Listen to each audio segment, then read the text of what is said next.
Chers camarades, bonjour. Je vous apporte le salut fraternel du Syndicat national des personnels d'équipement et de l'environnement, particulièrement de la section de voies navigables de France Nord-Est et des 7 mandats que j'ai de leur part.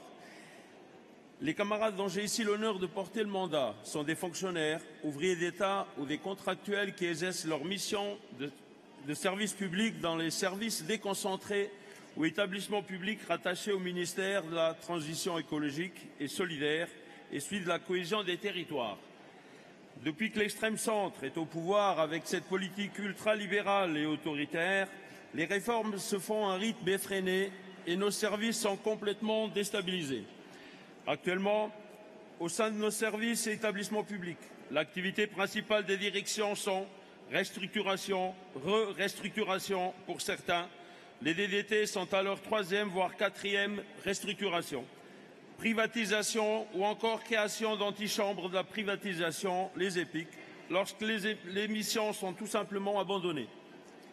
Les baisses massives d'effectifs et de moyens financiers les obligent à un perpétuel manège réorganisationnel, ne tenant compte ni de l'efficacité du service à rendre au public ou aux usagers, ni des conditions de travail que cela provoque pour les personnels. En effet, les agents sont perdus, désorientés, en colère et surtout dans une souffrance au travail qui n'est pas prise en compte par l'employeur malgré les textes existants.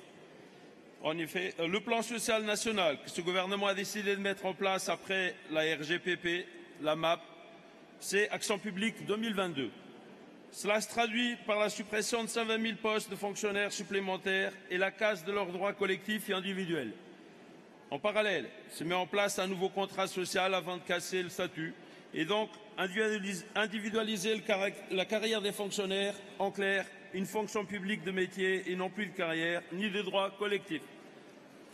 Comme dans d'autres secteurs du service public, nous allons voir nos missions dites rentables externalisées vers le privé et les autres groupées au sein d'une agence nationale, soi-disant de cohésion des territoires, sorte d'usine à gaz numérisée à l'extrême, sans moyens ni pilote et dont l'inefficacité du fonctionnement sera forcément critiquée par les citoyens.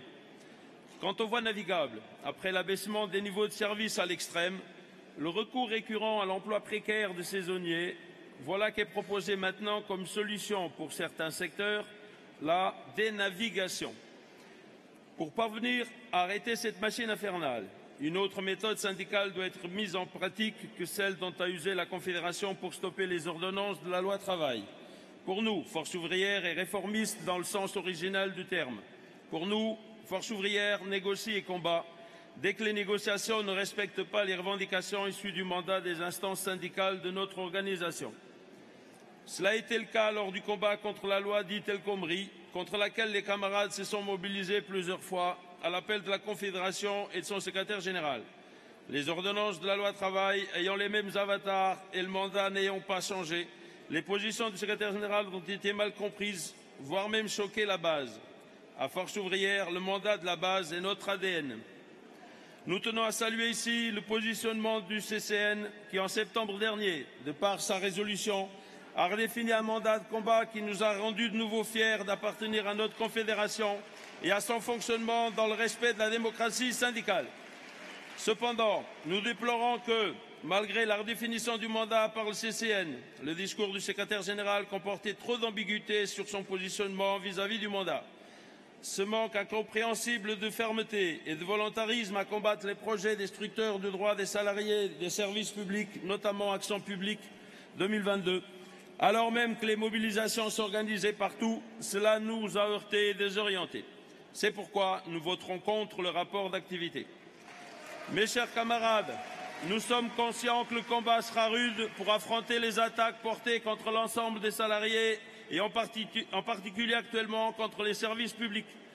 Ce gouvernement est déterminé à imposer ses réformes dogmatiques contre la classe ouvrière, et ce n'est pas un gros mot, et contre la fonction publique, et tout particulièrement contre le service public. Tout pour le capital, pourvu que la courbe du CAC 40 se redresse au maximum. Les riches encore plus riches et les pauvres encore plus pauvres. C'est une célèbre réplique de Louis de Funès dans le film La folie des grandeurs, laquelle Macron a fait sienne. Nous savons pouvoir compter sur notre camarade Pascal Pavageau pour mener ce combat avec sa nouvelle équipe confédérale car pour porter le combat, c'est bien nous, tous ensemble, public et privé, qui devons le porter. Pascal conclure, ne pourra rien sans nous. Soyons sa force, il saura porter notre voix. Vive la Confédération Générale du Travail, Force Ouvrière, vive Force Ouvrière, libre, indépendante, laïque et combative.